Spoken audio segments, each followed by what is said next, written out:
76 years ago today, these passages were fulfilled or began their fulfillment. Let's start with Isaiah 66, verses 8 and 9. Who has ever heard of such a thing? Who has ever seen such things? Can a country be born in a day, or a nation be brought forth in a moment? Yet no sooner is Zion in labor than she gives birth to her children. Can a country be born in a day? Yes. May 14th, 1948, Israel was reborn in a day, brought back into her land exactly as God promised to do. Ezekiel 36, beginning in verse 22. Therefore say to the house of Israel, this is what the sovereign Lord says, it is not for your sake, O house of Israel, that I am going to do these things, but for the sake of my holy name, which you have profaned among the nations where you have gone.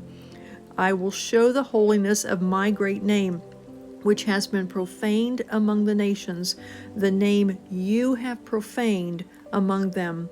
Then the nations will know that I am the Lord, declares the sovereign Lord, when I show myself holy through you before their eyes. For I will take you out of the nations, I will gather you from all the countries, and bring you back into your land.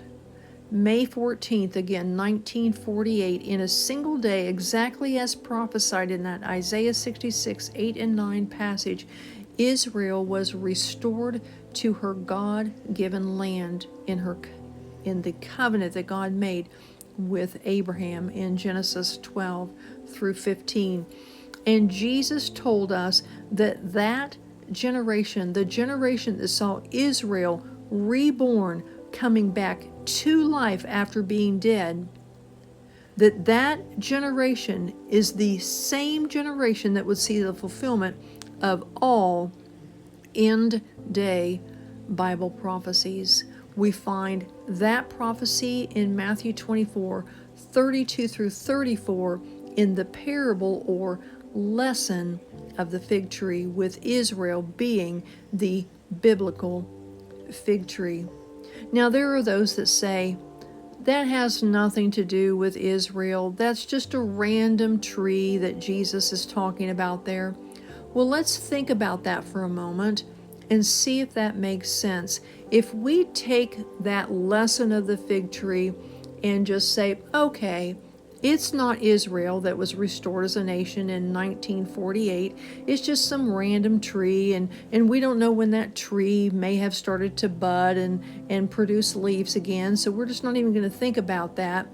Then Jesus said, if we look at the passages prior to that, Jesus was then saying that the generation that saw from mid-trib to second coming events is the same generation that would see from mid-trib to second coming events, prophecies.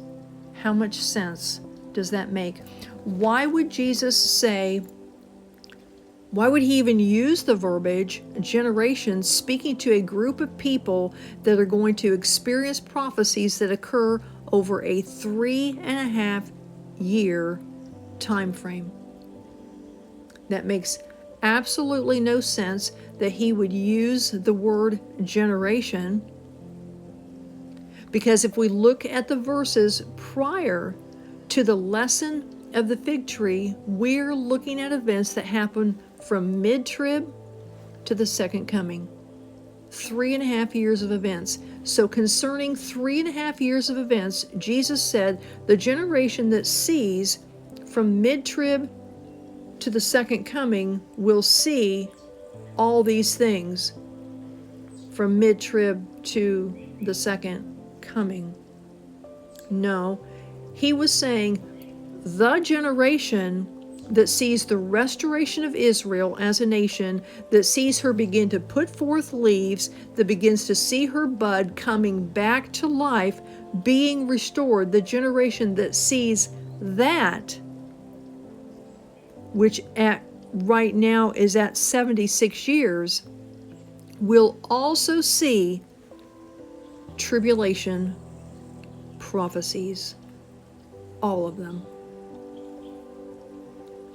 It makes no sense any other way. But, lest ye still not believe, are there any other passages that tell us that when Israel is restored, that judgment, which is what Christ is speaking of there in Matthew 24, from at least verse 10 through 31, he's talking about tribulation events there.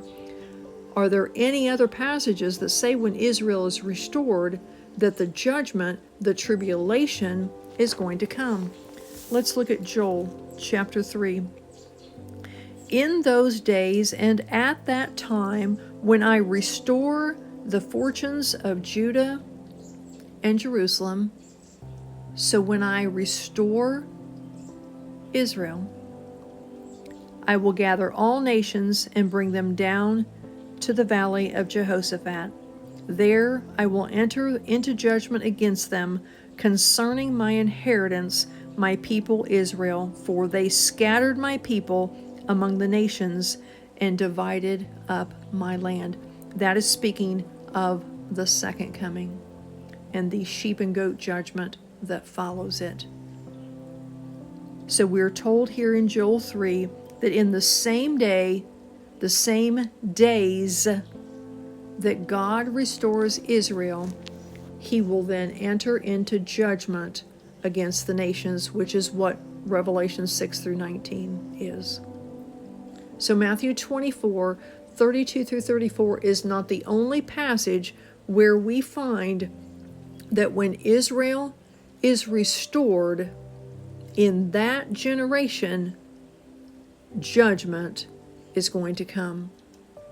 And we are, again, as of today, May 14th, 2024, now 76 years into that biblically prophesied generation that Jesus said would see the fulfillment of all end day prophecies. Think about it. Maranatha.